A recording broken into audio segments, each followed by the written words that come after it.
Shayx Muhammad Sodiq Muhammad Yusuf, O'rta Osiyo va Qozog'iston musulmonlari diniy boshqarmasining sobiq raisi, muftiy. Mukofot Shayx Muhammad Sodiq Muhammad Yusufning o'g'li Muhammad Yusuf Ismoil Muhammad Sodiqqa topshiriladi.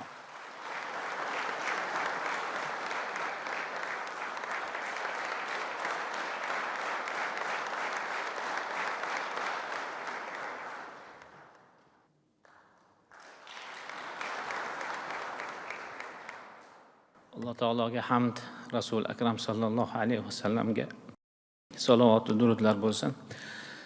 Allohga shukr, mana shu kunlarga erishdik, yetishdik.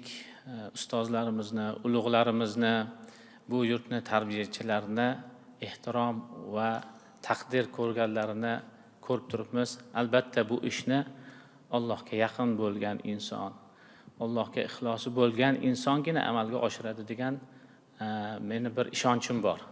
Chunki mana shu zotlar yashab o'tishgan davrlarda bu ishlar amalga oshmadi. Bugungi kunda muhtaram prezidentimizni ixloslari va u kishini bu yurtga bo'lgan, yurtni ulamolariga bo'lgan muhabbatlari natijasida ular taqdirlanib turishibdi. Men shu munosabat bilan o'zimning nomimdan, oilamiz, ustozimiz Shayx Ziyovuddin Eshon boboxon va Shayx Muhammad Sodiq Muhammad Yusuf hazratlarini safdoshlari, ularning yelkadoshlari, shogirdlari va ko'plab muxlislari qolaversa, xalqimizning nomidan muhtaram prezidentimizga samimiy tashakkurlarni izhor qilaman. Katta rahmat. Albatta bu ulug'larimiz hayotlarini mana shu xalqimizni ma'rifati, uni ilmi va ixlos va e'tiqodi uchun sarflashgan. Biz ham ularni davomchilari, farzandlari sifatida mana hozir nutq gapirdilar. Men gapiraman degan gaplarim hammasi o'zgarib ketdi.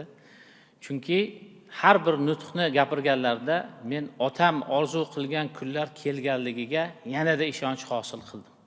Har bir gapirgan gaplarda otamning gaplarini eshladim. U kishi mana shunday hayotni, mana shunday ilm ma'rifatni orzu qilib yashagan inson edilar. Alhamdulillah, Allohning fazli bilan bugungi kunda muhtaram prezidentimizni sa'y harakatlari bilan bu narsalar ro'yobga chiqib turibdi. Yana bir bor rahmat deyman. Bu ulug' yuqori ehtirom va bu berilgan mukofotni albatta biz o'zimiz uchun sharaf deb bilamiz. Shu bilan birgalikda katta mas'uliyat deb qabul qilamiz.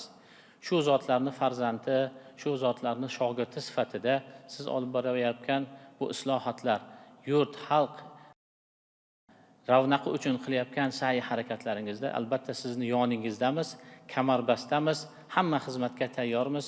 Alloh taolo sizga uzoq umr ato qilsin. Ulug'larimizni siylabsiz, ulug'larimizni ehtirom qilibsiz. Dunyo va oxiratda sizni aziz mukarram qilsin. Sizga har bir yaxshilikni eshigini ochsin. Ajr savoblarni doimo qilib borishligingizda Alloh taolo o'zi madadkor bo'lsin. Yana bir bor rahmat, salom.